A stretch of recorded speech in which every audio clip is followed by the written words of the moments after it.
감신 나오고 학교에서 설교는 처음인 것 같아요.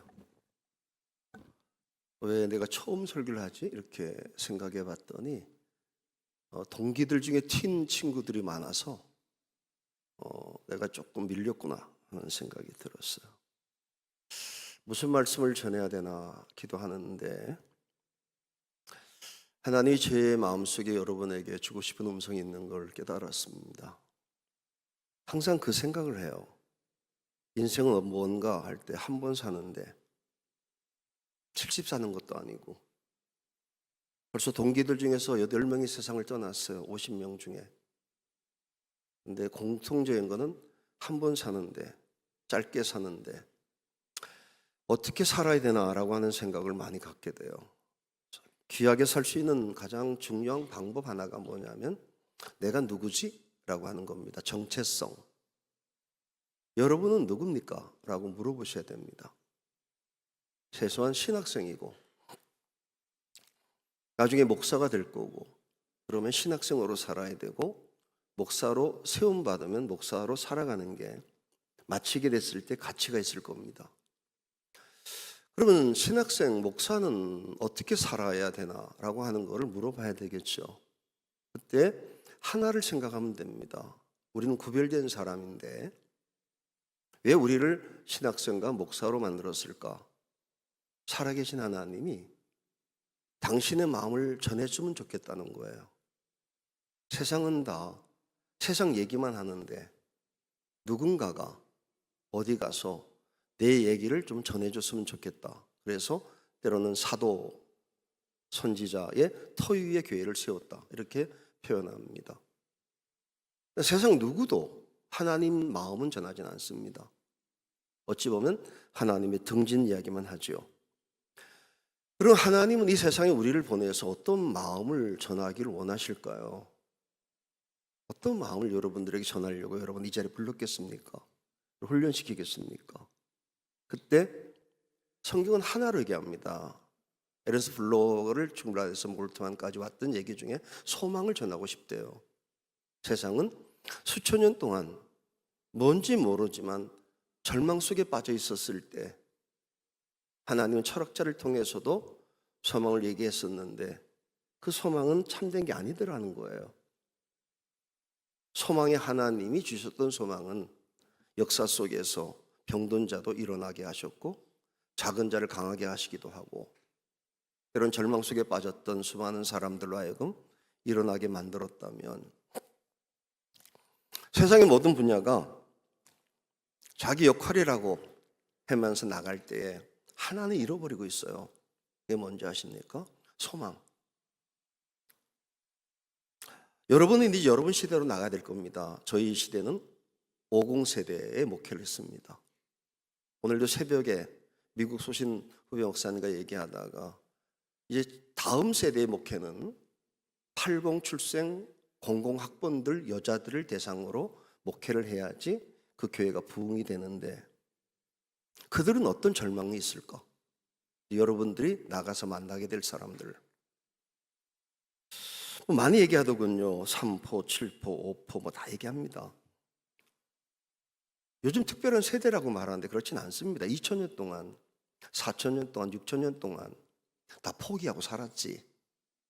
그때마다 하나님이 누구를 들어서 가서 소망을 전해달라고 말씀할 때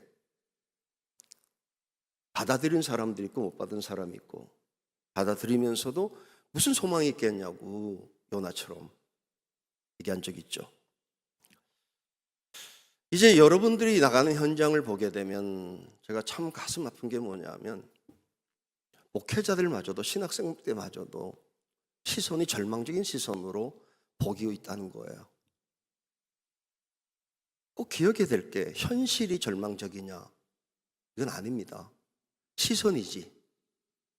똑같은 현실을 바라보면서 누구는 소망의 눈으로 볼 수도 있고 누구는 절망의 눈으로 볼 수 있을 때 하나님은 여기에는 누군가를 통해서 절망이 아니고 소망이 있다라고 말하는 것을 전하고 싶어하는 사람 세우고 싶어합니다. 똑같은 현실 속에 모세는 광야를 걸어가면서 소망을 얘기하는데 천부장들은, 지파장들은 절망을 얘기하면서 따라옵니다.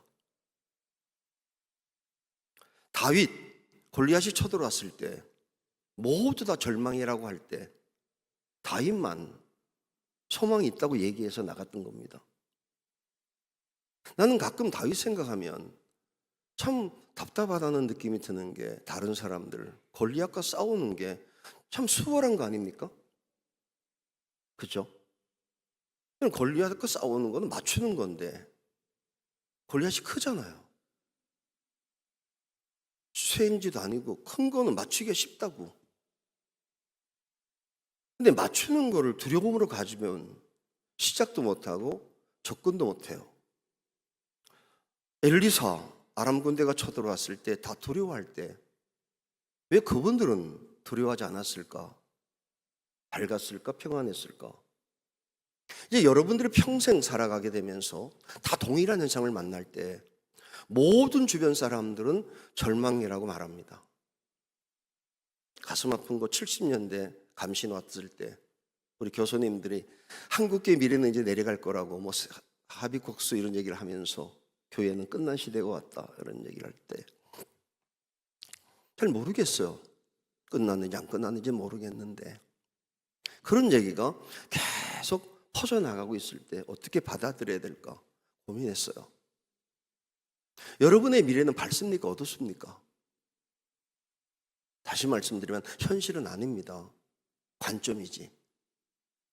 어떤 관점으로 보냐에 따라서 소망이 될 수도 있고, 강력한 소망이면 소망을 리더로 사용하실 거고, 절망을 선포해버리면 그 절망을 얘기했던 사람들의 영향력을 받아서 10개의 지파가 위축이 됩니다. 어떻게 하면 똑같은 상황에서 소망을 얘기할 수 있을까? 첫째는 확인하십시오. 하나님이 살아계시는지. 오늘 찬양 들으면서 너무 감사합니다. 왜 감사하냐? 결론이 그렇잖아요. 모든 영광과 존귀와 능력을 하나님께 드린다잖아. 여러분이 모든 존귀와 영광과 능력을 하나님께 드린다고 고백했어요. 게다가 그리스도가 살아계신 하나님이라는 거야. 정말 살아계시냐고.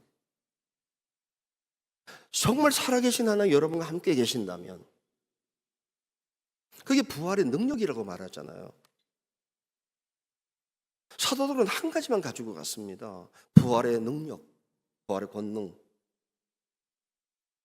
죽음도 이기시는데 병든 자도 낫게 하는 정도도 아니고, 작은 자를 크게 하는 정도도 아니고, 작은 지파를 큰 민족으로 만드는 것도 아니고,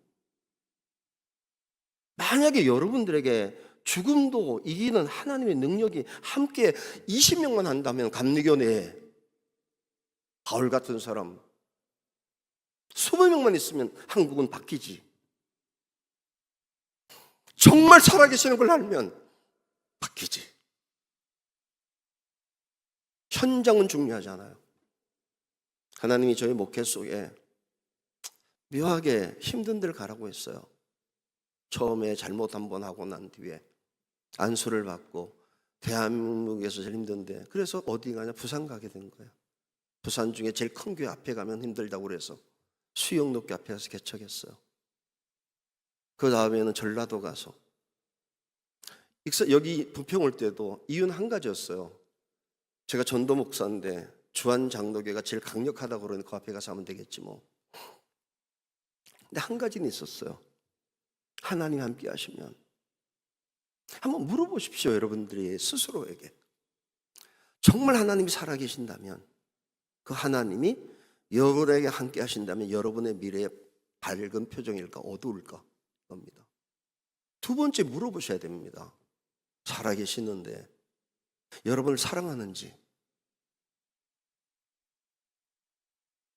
사랑하는지. 한 번쯤 이렇게 힘들었었어요. 사실 너무 힘들었어요.